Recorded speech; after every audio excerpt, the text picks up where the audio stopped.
Another component at such a moment such as this is to recite a prayer which is referred to as the Kel Malei Rachamim, God who's filled with compassion.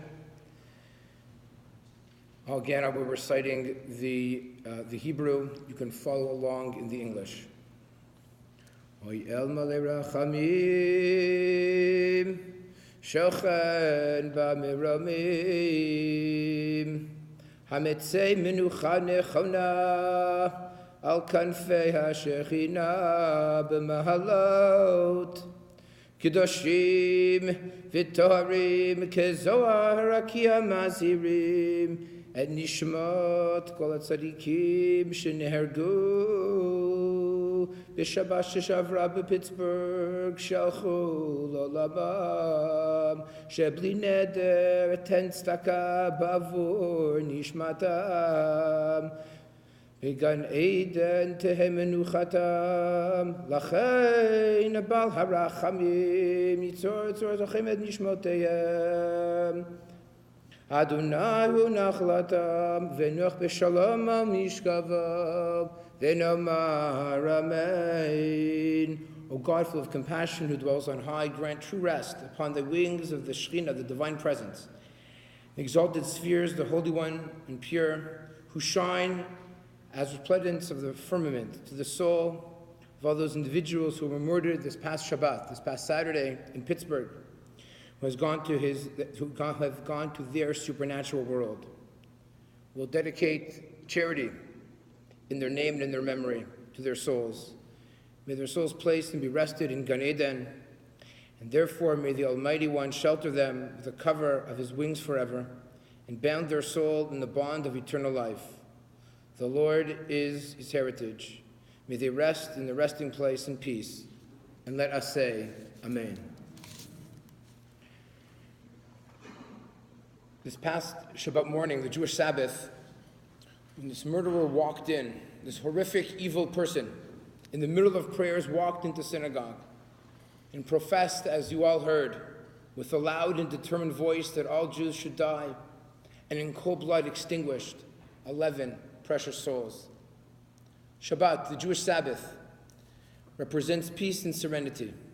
Yet this past Shabbat, the serenity was shattered, and instead in its place was sadness and despair.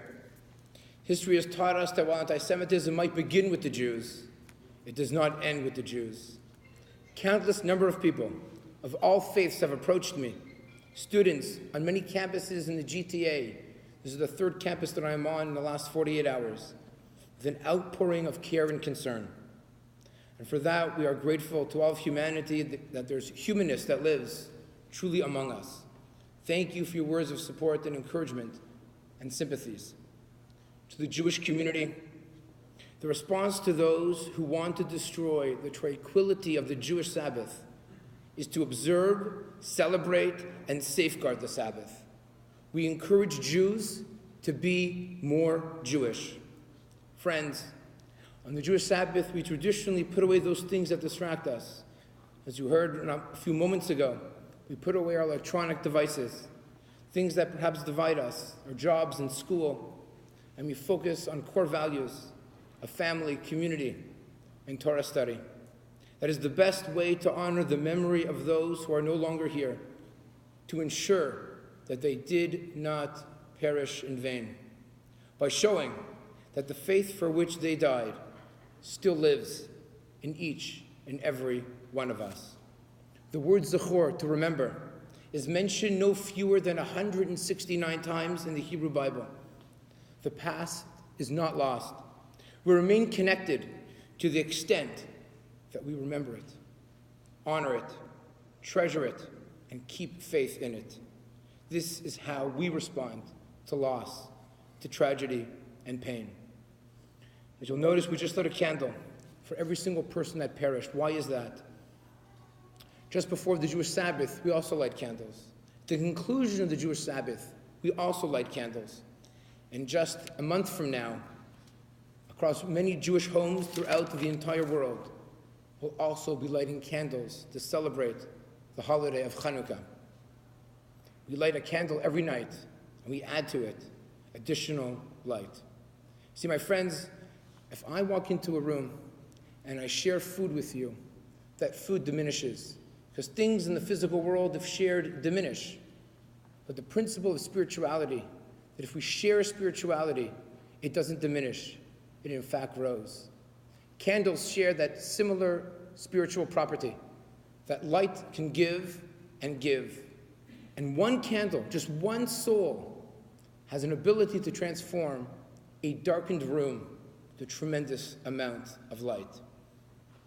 These candles remind us that just a little bit of light can push away darkness.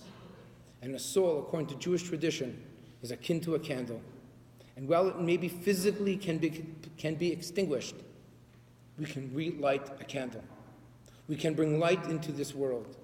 We can bring peace and hope for a better tomorrow. That is the spirit of the Jewish people for 2,000 years. That is the spirit of humanity.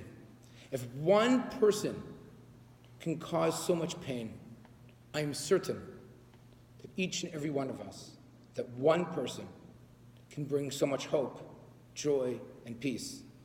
And that is why we are all here today. Thank you.